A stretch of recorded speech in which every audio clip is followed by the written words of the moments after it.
Going into stage 15 with a lead of over 42 seconds, Gilles decided he'd give the thousands of spectators at the bridge a little treat.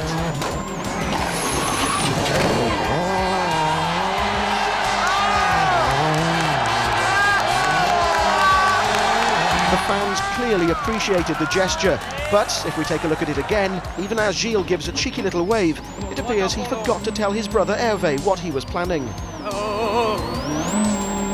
80 mètres.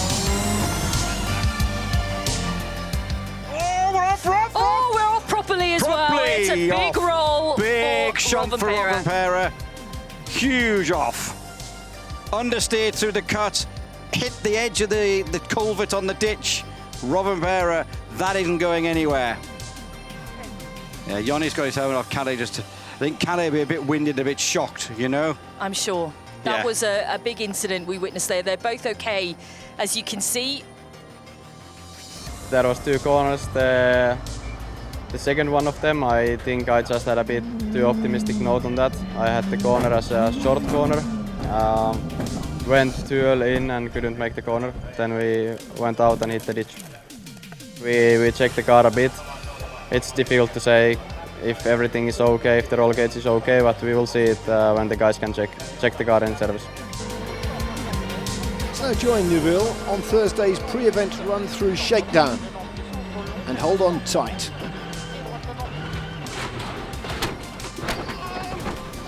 A huge off. Neuville barrel rolling into the vineyard. Driver and co-driver uninjured, but a humbling way to start for the man who came close to winning this rally 12 months ago. Yeah, a small mistake from my side. I touched on the inside a small bank, and after it put me a bit out of line, and I had to try to recover the car, and the rear was in the loose, and then we just rode very slowly through the vineyards. But yeah, we were stuck in there, and a wheel come off. So now we have the car out, and we will bring it back to service to fix it. More problems for Mäkinen. Transmission glitches were the causes of his time loss. Brodstrom's bend on stage 6 also caught out the four-time world champion. Now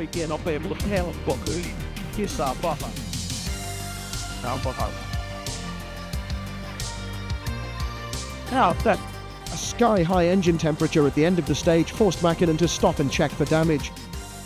Co-driver Kai Lindstrom was dispatched to find water for a leaking radiator, but despite adding the contents of a Spanish swimming pool and some serious work by the Subaru mechanics back at service, there were concerns that the engine had been damaged by its lack of water.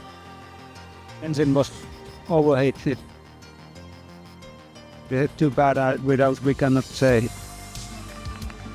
But it's a Finn who sets the pace. Juha Kankkunen amazing even himself with his performance on the opening stages, dominating the event. But it wasn't to last for Kankkunen.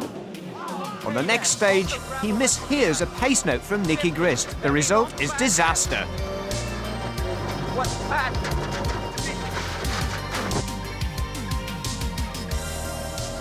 A huge accident at 90 miles an hour rolls the Toyota into the trees.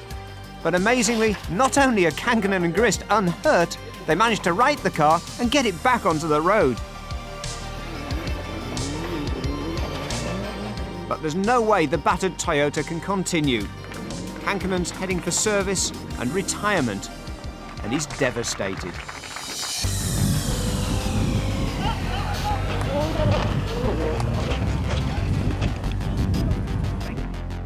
Oh! Something happens now. Oh no! Something happens now. So this is Adrian Formeau. They're okay, as you can see. He just lost his rear on the entry there, so I don't know, maybe he had a puncture or something on the rear, because I really noticed his rear was stepping out on the corners before there. And honestly, it was just a corner tightening, but it was still flat.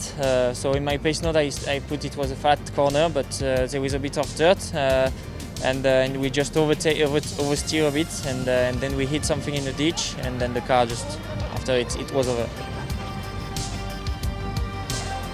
I think this is going to push Chris Meek down into third and put Jari Mäki-Latvala down into second. Oh, this is definitely more. This is faster than 7:55. Surely the end of the stage is there. It's 7:51.9. It is a wowzer. What a stage time. And Ole Fleuner on the left there shakes Andreas Mikkelsen's hands and says, son, I think you've just gone and done it.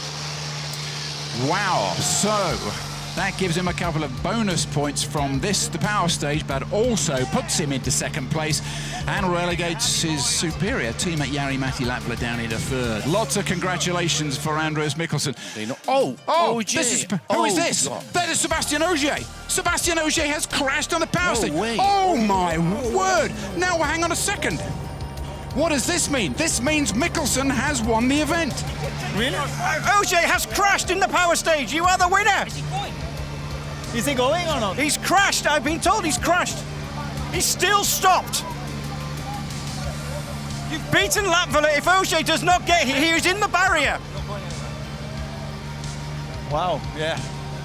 Of course, that's not the way I want to win, but...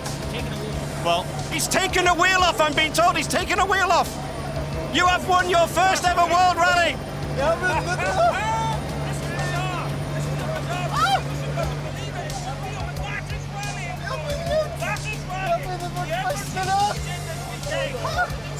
Andreas, what is going through your mind right now?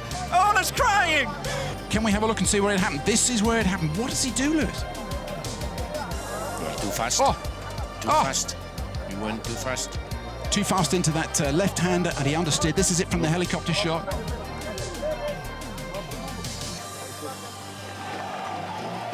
Sainz starts the final day of his home event with a 5-second lead. But behind him, Colin McRae is driving an inspired event.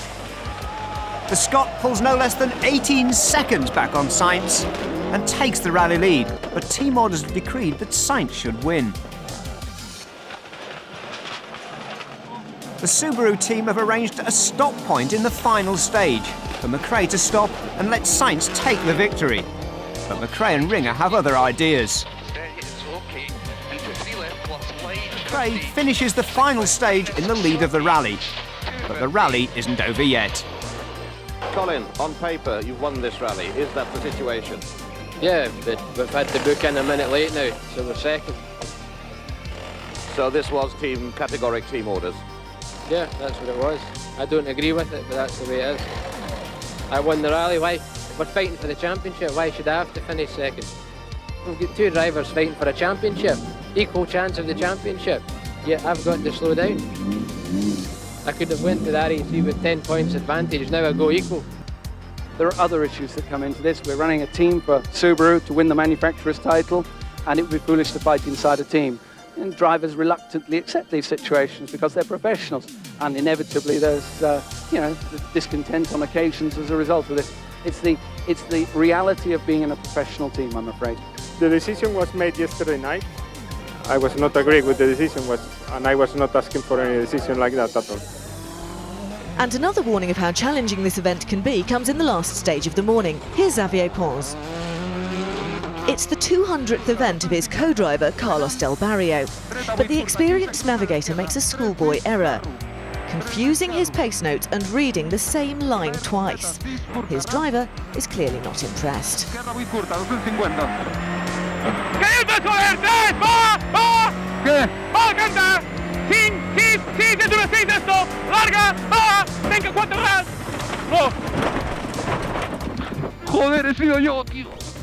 Thank you. Del Barrio devastated. Chevy, having lost his temper, lost all concentration and control.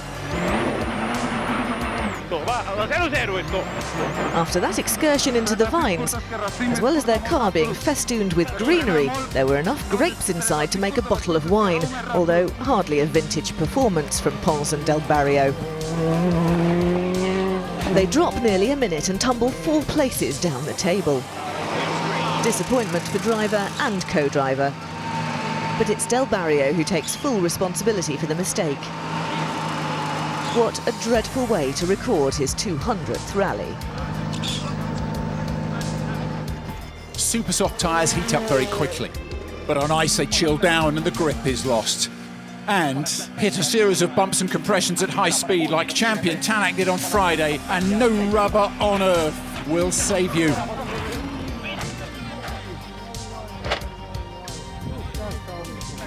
Basically, we hit some bump that I did not recognize during the recce, obviously, and I guess we were just a bit too fast, and then basically we hit the first bump, and that already sent us into a wrong line, and then from the second bump we were off. So yeah, it was quite a high-speed accident.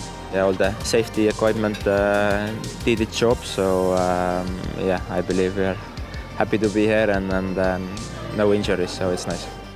34 right sharp, middle, into